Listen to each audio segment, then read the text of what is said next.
নমস্কার বন্ধুরা, শিবানী কিচেনে স্বাগত। আজকে এই যে মাছটা দেখেছেন, এই মাছটা সিদ্ধ করতে দেবো, ফিশ ফিঙ্গার বানাবো আর মাছের কচুরি বানাবো। এই ফিশ ফিঙ্গার আর মাছের কচুরি বানানোর জন্য পুরটা মোটামুটি একই রকমের করতে হয়, তাই আমি একই রকমের পুরটা করছি। এর জন্য জল দিয়েছি, মাছ দিয়েছি, হাফ ইঞ্চি আদা কেটে দিয়েছি, রসুন দিয়েছি, কাঁচা লঙ্কা দিয়েছি, আর এই দেখুন আলু কেটে রেখেছি, আলু দিয়ে দিলাম। দিয়ে এগুলোকে এবার আমি সিদ্ধ করতে বসি। বন্ধুরা, এর সাথে এই যে সাজিরা, সামরিচ, লবঙ্গ, এলাচ, দারচিনি সব দিয়ে দিলাম, সাথে লবণ দিলাম, হলুদ দিলাম, দিয়ে এটাকে এখন আমি সিদ্ধ করতে বসিয়ে দিয়েছি, সিদ্ধ হোক। বন্ধুরা, মাছের কচুরি করার জন্য ময়দা নিয়েছি, ময়দার সাথে এই দেখুন একটুখানি লবণ দিয়ে দিলাম, আর কালো জিরা দিয়ে দিলাম। এটাকে ভালো করে মাখিয়ে নেবো। ময়ান দিয়ে দিয়েছি, একটুখানি সাদা তেল, এই দেখুন। আর এটা আমি জল দিয়ে মাখিয়ে নেব। দেখুন বন্ধুরা, ডোটা হয়ে গেছে, একটু সামান্য তেল দিয়ে দিচ্ছি, এই দেখুন তেল দিয়ে দিলাম, দিয়ে এটা মাখিয়ে এই ডোটাকে এবার আমি ঢাকা দিয়ে দেব।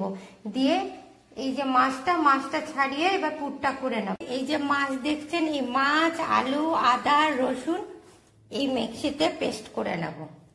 দেখুন বন্ধুরা, পুরো মাছটা পেস্ট হয়ে গেছে আলুর সাথে, মশলার সাথে। এবার আমি একটুখানি কড়াইতে তেল দিয়ে এটা সাঁতলে নেব। চলুন বন্ধুরা, তেলটা গরম হয়ে গেছিল, এর মধ্যে পেঁয়াজ আর হলুদ দিয়ে দিলাম, এই দেখুন লবণ দিয়ে দিলাম, গোলমরিচের গুঁড়া দিলাম, ধনে গুঁড়ো, জিরে গুঁড়ো, ভালো করে ভেজে নেব। মশলাটা ভাজা হয়ে গেছে, এবার এর মধ্যে আমি এই যে মাছের পেস্টটা করে রেখেছি দিয়ে দিলাম, দিয়ে এটাকে একটু নেড়ে নেব এরকম করে।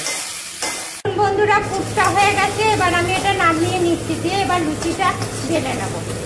বন্ধুরা, কিরকম লেই কেটে নিয়েছি, এবার এরকম লেইটাকে এরকম গর্ত করে নিচ্ছি, দিয়ে এর মধ্যে এই দেখুন মাছের পুরটা, এই মাছের পুরটা এর মধ্যে দিয়ে দেব, দিয়ে পুর পিঠার মতন, এই মোমোর মতন এটা পুরো এইভাবে ঢাকা দিয়ে দেব। কি সুন্দর পুর ভরা হয়ে গেছে লুচিগুলোর মধ্যে। এবার এটাকে আমি বেলে নেব। একটুখানি সর্ষে তেল দিয়ে দিলাম চাকিতে, দিয়ে এটাকে এবার এই চাকি বেলনি দিয়ে এই দেখুন বেলে নিচ্ছি। এইভাবে আপনারা বেলে নেবেন। বন্ধুরা, কি দারুণ কচুরিগুলো বেলা হয়েছে। এবার চলুন এগুলো ভেজে নিই। বন্ধুরা, তেলটা গরম হয়ে গেছে, এবার আমি লুচিগুলো ছেড়ে দিচ্ছি, এই যে কচুরিগুলো ছেড়ে দিচ্ছি। দেখুন, খুব বেশি গরমে দেওয়া যাবে না, হালকা ভাবে কচুরিগুলো ভাজতে হবে।